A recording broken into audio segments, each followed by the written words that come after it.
There we go. Good morning, Nana Kwabena. Good morning, Nana. Welcome, everyone. This is part one, a series called The Elders Interview. I am Nana Sewa, and this is Nana Kwabena Brown. And this part one deals with the early years, becoming an Okomfo. Yeah. So I have a few questions for Nana Kwabena today that I will ask. And we're going to have a conversation about, we're just going to speak plain and easy and nice, and this will be a conversation about his early years. Okay, for my first question is, what is your full African name, and what does it mean? Oh my goodness. Nana Kwabena Y.J. Brown. I am also Bukor Nana Kwabena Brown. Nana Parabia gave it the name of YJ. Of YJ is one who assists, who helps, who's reliable, who's dependable. And it was a family member. All of the names that we have here in America are members of a family. Yes. Yeah. So I'm a YJ. And Bwa means to help. And J, or Jai, sometimes means to stop right here. So a dependable one. And I think it's my name. I've always been interested, always been the person who will hang in there, always be the one who will try to help others in some kind of way, shape, or form. So I think she named me appropriately. It sounds like it. The person I know is Yeah. helpful, helping people out. Yeah. What a wonderful name. And to have that name given to you. Yeah. Wow. Yeah. Okay, our second question. Yes. The early years. At what age did you learn about African spirituality? Wow. And what is your earliest memory of African spirituality? And was this something your family introduced you to? I'm going to say that again because that's a quick, like 3 different questions. So let's go with the first one. At what age did you learn about African spirituality? Well, my formal introduction was in the early 60s. In about 1967, 68, my mom introduced me to Nana Yao Penjulu first, the Oman Henny and the Okomfo Henny of the Akan movement in the United States of America. And that's pretty much the formal introduction to someone practicing it. Prior to that, my family owned an African gift shop. We owned an African gift shop. We sold African art. Some of the African art is still around here. And with the study of the African art, I began to investigate and research the meaning behind the art. When I found out it wasn't art at all, but religious items, that really impacted me, because I had previously, early in my life, from young teenager, 13 years old on up, had studied spirituality and mysticism. So when I investigated the African art, and what they call African art, or the African pieces, the African sculptures, masks, etc., and found out there was a deep spiritual meaning behind them and function for them, which was identical to the spirituality that I had learned about over the years, that's when things began to really coalesce for me. So I would say that 23, 24, very early on, is when I began to see the connection. And then, of course, I was caught up in that African evolution. I'm black and I'm proud. Say it loud. Yep. And with that, the things that sort of kind of came together at the same time was seeing the spirituality behind the African artifacts, and seeing the connection to the spirituality that I have been studying for a very long time within my life, and seeking what it is that God had given the black man, the black man. When I say black man, I mean black man and black women. I don't mean just black man. Okay. That what God had given us in terms of our spiritual practices, it dovetailed at the same time for me to been introduced through my mom to Nana Dani Zulu. It also came together at the same time. Yeah. Okay, thank you. Yeah. I'm learning some things today. Okay. My next question is, Nana Kwabena, how would you describe the Akom traditional practice of the Akom people? Wow, gosh. The Akom practice, in its oldest forms, which research shows, is a belief in a creator God called Verse as Inyame, Ojuman Koma, Okomfo. These are various names for various aspects of God. Always. No one taught us about God. I don't know how we began to believe that somebody came from someplace else and taught us about God. God has always been a part of our belief system. Yes. And so, always that within the system, and my research has shown this, is that there's always been a belief and an understanding of God. And then, of course, another level of our belief is in the Abasum. And they are the spirits, which will be the equivalent, if you're a Muslim, to the Malachi, if you're a Judeo-Christian, to the angels. But also the existence of these other spiritual forces which God created to assist us, human beings, to live our lives in a productive kind of fashion. And of course, next to God, the most important thing for those who practice this particular religion, as well as African religion in general, are the ancestors. Yes. Yeah, a lot of people don't realize that the ancestors, after God, is the ancestors. They're the ones who we give praise to. They're the ones that bless us. It's through their bellies that we were born. So the general practice, and if you listen to the prayers, most libations regard ancestors deities. And my initiations into other ethnic systems. In other words, you have the Akan and you have others. But all those I've ever seen, ancestors always come after God. Always. And then, of course, the Abasum, the Arisha, etc. And so that's what it is. And it's an understanding that it's all one collective of relationships and interactions, what have you. God created them to help us. And we, of course, we're mandated to live by their laws that they have established for how we human beings should conduct ourselves. And their promise is to help us. God created them to help us. I know that may be a little bit strange to a lot of people, but God created the deities and angels to help us human beings. And we, of course, have been given certain kinds of instructions and guidance on how we should serve them, how we should interact with them, how we should have a relationship with them that helps us to have a better and more smooth life.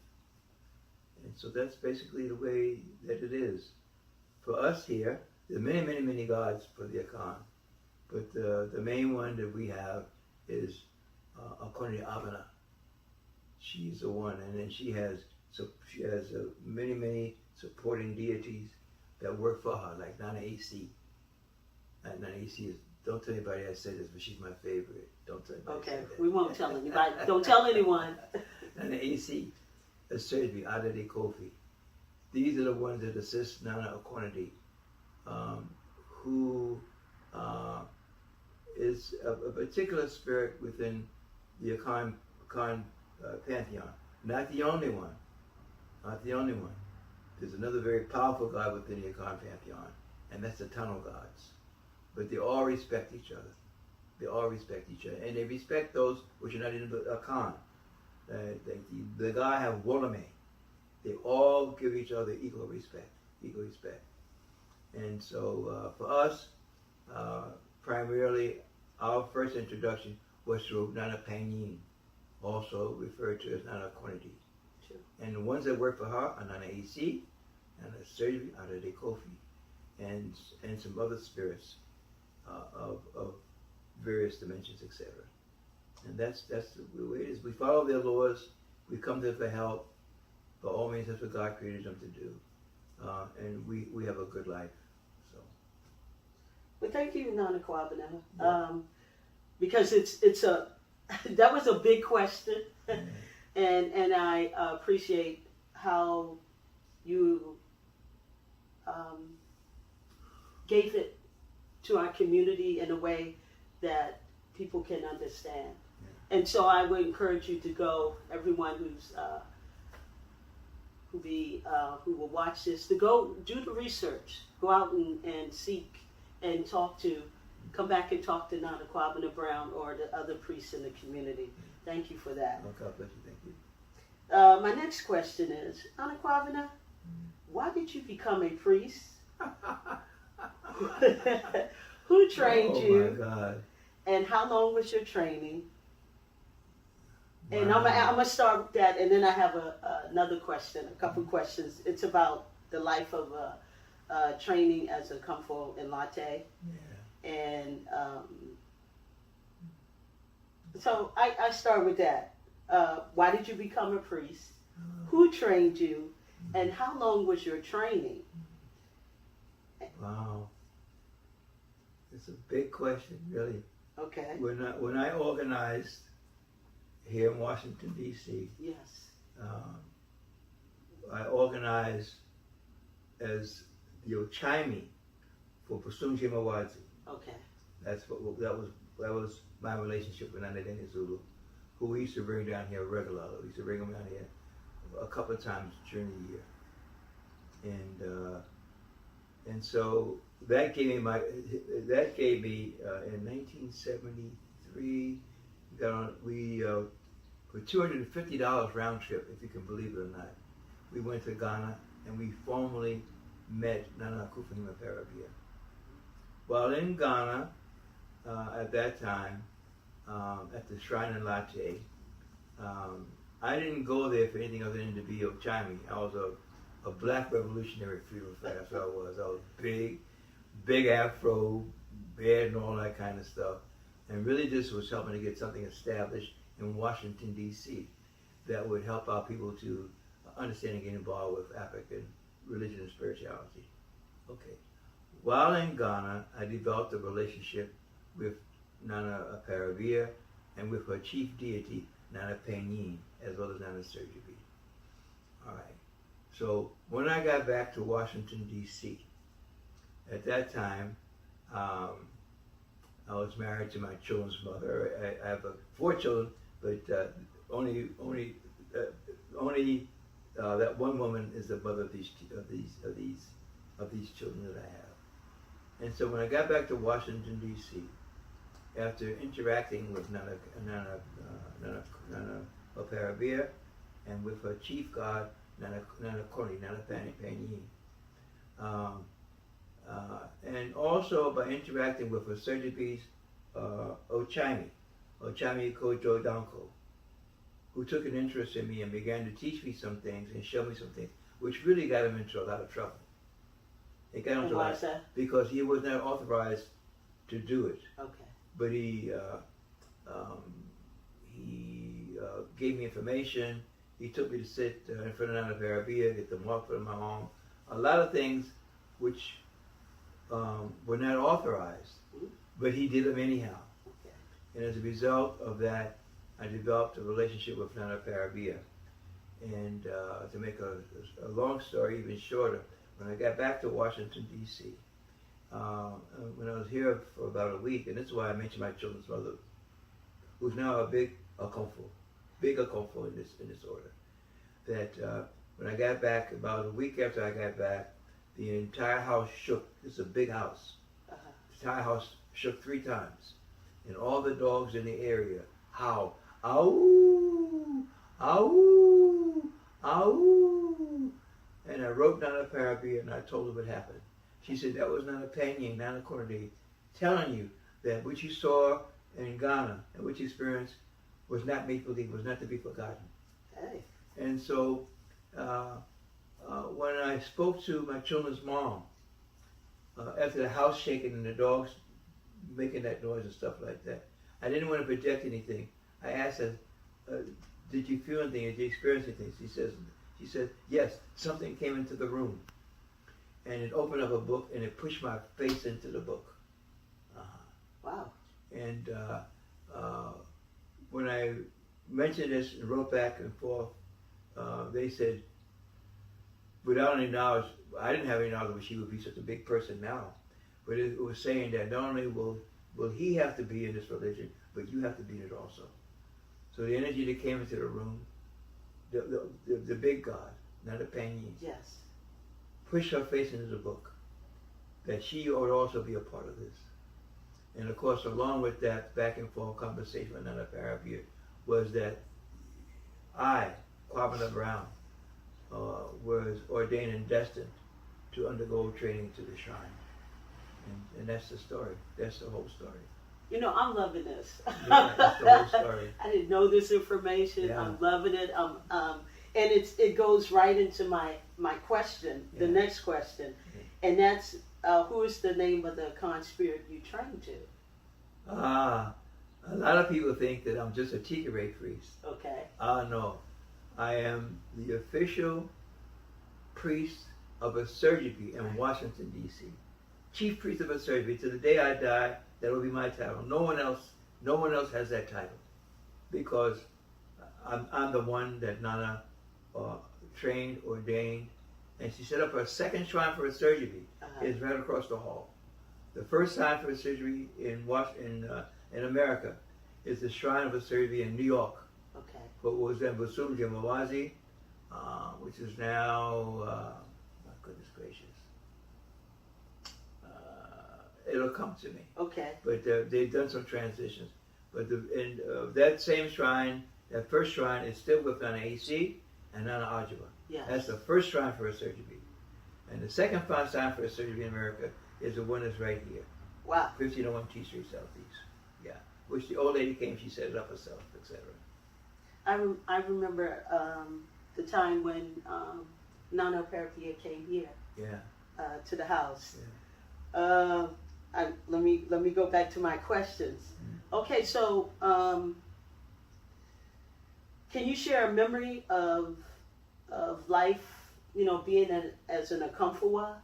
Because you know, something that happened that stood. And my question also: did you train in Latte or you trained in America? Part here. Okay. And part there. She came back a couple of times, continued training, and then of course myself and Nana Inyo. Then we went over to finish the training and to graduate. So you were married to Nana Inyo? Oh yes. Yeah, because I don't think we mentioned her name, so now we're gonna mention her name. Oh yeah. Well, she's notable. Yes, She's Nana notable. Inyo, Yeah. absolutely. Oh yeah. Oh definitely. She's the wife of she was my first wife. Yes. And probably I know her longer than anybody else except for family members. Okay. Because at 18, 19 years old, we were boyfriend and girlfriend. And we got married at 21. Okay, that's a story here. That's a story, another story about how you got together. Yeah. I'm gonna keep on with my questions because we're gonna make this short, Yeah. but we could come back maybe at part 2, or if it comes up again. I'm trying to be consistent with the questions. Gotcha. Thank you, Nana Inyo. I'm looking forward to that part of the conversation. My next question, because my next question had to deal with Tano. So tell us how you. Tano. Yes. All right. I'm a graduate of Howard University. Okay. I have a degree in religious studies and anthropology. And as a graduate assistant, I also worked in the AV section. So I used to go and run all the films and all the movies and stuff like that. And one of my assignments was to show a movie called Bono Medicine, Bono medicine. Yep. Okay. Yep. And in that I was amazed. I was amazed because I didn't know anything outside of latte. And to see him Bono medicine, to see this guy, and his name was then Kofi Ifa. And renowned Okomfo. Singing songs to Tigray. I said, wow, listen, I know that song. And see him, the film focused on him. Dr. Warren from, what was he from? From University, I think. It'll come to me, but he was a researcher there in Techiman. He did the film. And then it was my job to show it. Okay. And then in that film, I learned about the Bono medicine, the Bono gods, Tano, etc. That's what I learned. Okay. I learned about them. And I kept the information. I said, I'll save this information. One day, I'll use it, whatever. But I'd already been firmly entrenched in latte. So it was just an interest of mine to get this extra information. Then a young guy who used to come here a lot, he is now known as Nanakweku Seche, Okomfo Panyin. He used to come here, and his wife used to come here for introductions and for instruction in the comb.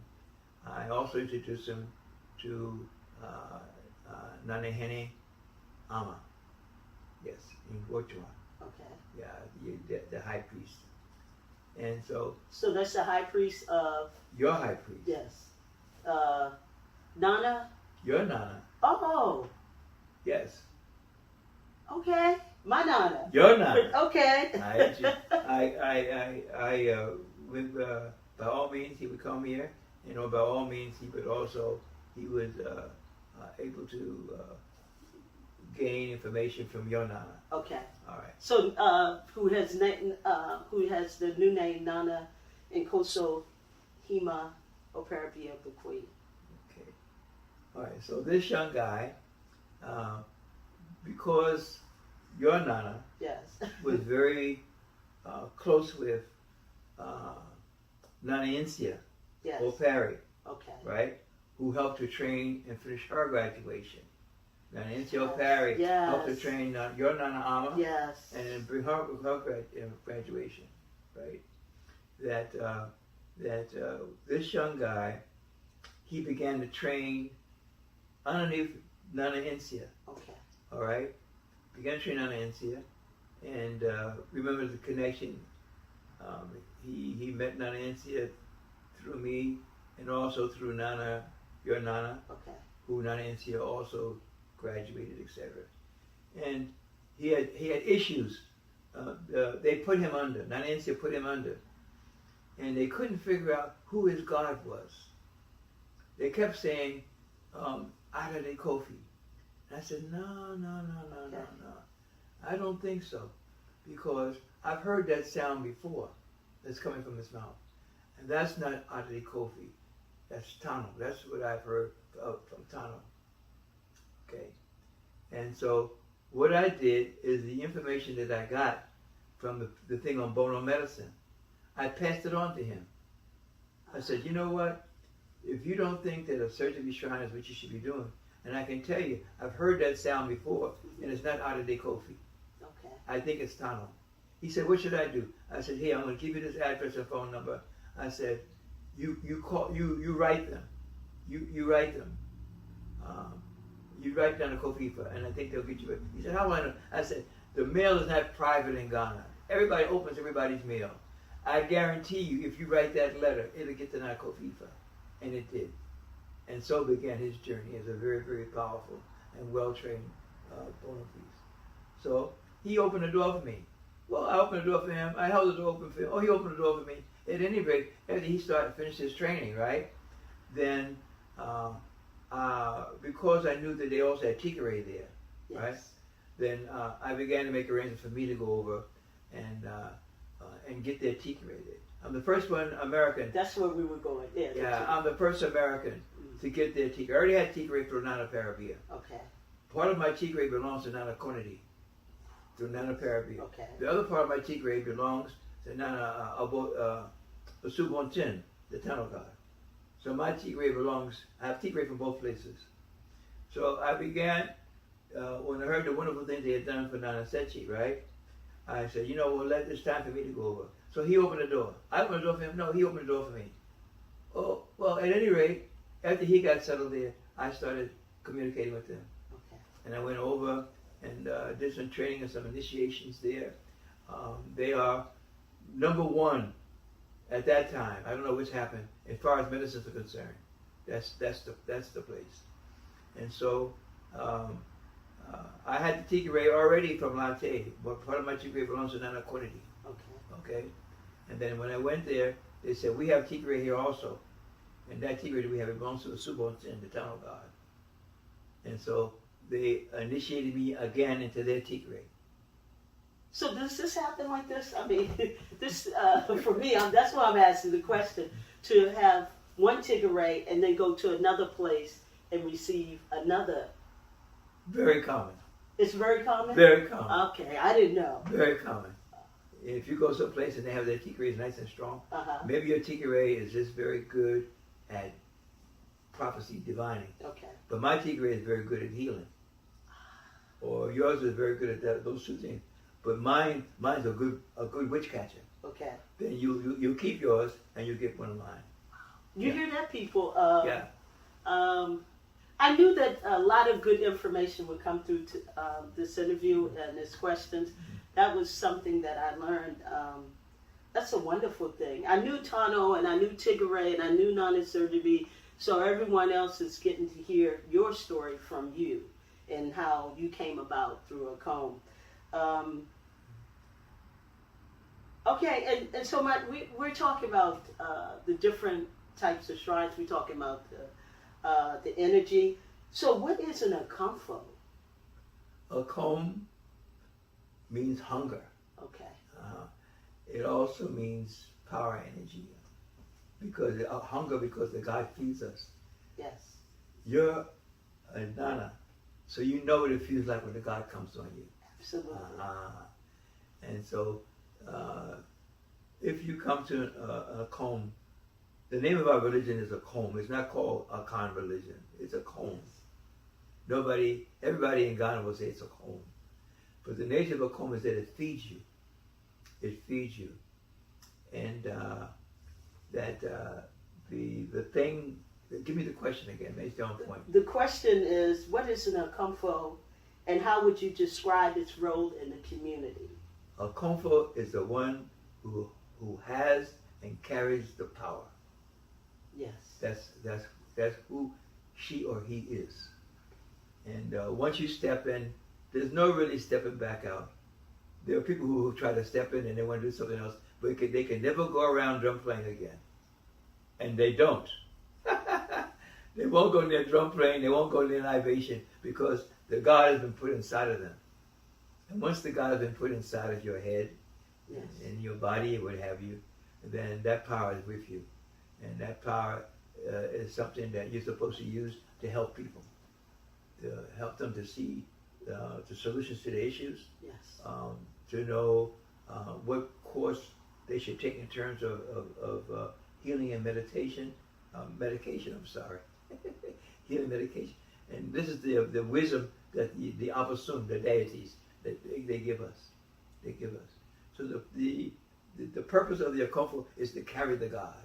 Yes, to carry the God. To carry the God. And to allow and train oneself to allow the God to speak through us. To speak through us. To give information to people about how they can be healed and how they can get order and correctness within their life. That's what we do. That's what we do. Okomfo. I'm a proud Okomfo. Me too. I am as well. Okay, we're coming to the end of my question. So the last question I have for you, Nana Kwabena, do you have anything else to add to this? Anything that you would like to share, either about the gods, about Kung Fu training, about your life? Because this is just part one. We're going to go and have another interview for part two. But is there anything that you would like to share with the community today? Anything else that you have on your heart? Oh, gosh. and I promise to be brief. And that is that our people, from the time they hit these shores, have used African religion and spirituality for liberation and freedom. Yeah, and so for those who are interested in African religion, then you must follow the way of your ancestors. Many of y'all, you come from personally. I came and I did all the things which I have learned to grow from. But I've learned to grow into that if I follow my ancestors, then I got to follow Fannie Lou Hamer. I've got to follow Dr. Francis Cress Wilson. I've got to follow Mama Nanny and Okomfo from Jamaica. I've got to follow Felicita from Haiti. And to use this religion not only to improve my life, but to improve the quality of life for our people. We must use our religion as our ancestors did, and as a means and as a function of liberation and freedom. Not just to make you happy and look beautiful at their combs and stuff like that, dressing all beautiful. Yeah, I like to look nice also, incidentally. But at the same time, it's got to be more than that. You got to use these gods and use the energy of our ancestors as our ancestors did. They got freedom and liberation in Jamaica, Haiti, Brazil. They got it because of how they use this religion. And we use it, the same African spirituality is embedded within the experience of us here as African Americans. Yes, it's in our Negro spirituals. And I'm just saying, for you all who come into our religion, use it the way your ancestors used it, for freedom and liberation, and also to make you a better person this week. Pray. Amen. Yeah. Sorry for the long answer. No, it wasn't long. It wasn't long. It was meaningful, and it touched this whole conversation. It's not an interview. It's really a conversation. The conversations about your life and how you lived your life a certain way before you came to the tradition, and you it has touched a lot of people, because you don't sit down and just, Okomfo is not supposed to just supposed to work for the community and help our people. And so I understand that. I understand that through the historical records of our people. And it's important to do. And it's important to understand what we have in our hand. Absolutely. And what the Abasuns, what the spirits can do and help our community as well. And I hear you. And I thank you for that, which is strong words as a reminder to our people, and a reminder to Okomfo, you have a job. And so do the job and help our community. Mm-hmm. Thank you. Thank you. This concludes our conversation, my conversation, Nana Sewa and Nana Kwabena Brown. It has been a wonderful conversation. I learned a lot, and I learned things about you that I did not know. So as you the viewer,